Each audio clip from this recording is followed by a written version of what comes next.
ગૃહ રાજ્યમંત્રી હર્ષ સંઘવી દ્વારા એક સભા દરમિયાન પત્રકારો વિશે ટિપ્પણી કરાતા આજે અમરેલી પત્રકાર એકતા પરિષદ દ્વારા કલેક્ટરને આવેદન આપવામાં આવ્યું હતું, જેમાં જિલ્લાભરના પત્રકારો હાજર રહ્યા હતા. ફરી ક્યારેય આવી ટિપ્પણી કરી પત્રકારોને નીચા દેખાડવામાં ન આવે તેના માટે રાજ્યભરમાં જિલ્લા કક્ષાએ આવેદનપત્ર પાઠવી પત્રકારોની આ વાત સરકાર સુધી પહોંચે તેવી જિલ્લા કલેક્ટરોને રજૂઆત કરવામાં આવી હતી.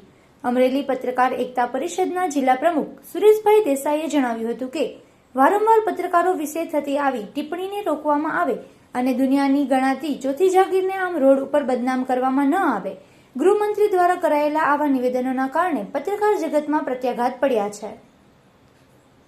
રાજ્યના ગૃહમંત્રી દ્વારા પત્રકારો તોડબાજ છે, પત્રકારો ક્યાંક ને ક્યાંક કૌભાંડમાં સંડોવાયેલા છે એવું એક નિવેદન બહાર પાડવામાં આવ્યું હતું. એમના દ્વારા એક નિવેદન આપવામાં આવ્યું હતું, જે નિવેદનના સમગ્ર ગુજરાતની અંદર ઘેરા પડઘાઓ પડ્યા હતા અને સમગ્ર ગુજરાતના પત્રકારો દ્વારા આજે જિલ્લા મથકે કલેક્ટરશ્રીને આવેદનપત્ર આપી અને રાજકીય આગેવાનો આવા પત્રકારો વિરુદ્ધ બેફામ નિવેદનો ન કરે, ભવિષ્યમાં પણ કોઈ પત્રકારોનું ક્યાંય અપમાન ન થાય એવી તકેદારી રાખવા માટે આજે આવેદનપત્ર પાઠવવામાં આવ્યું છે.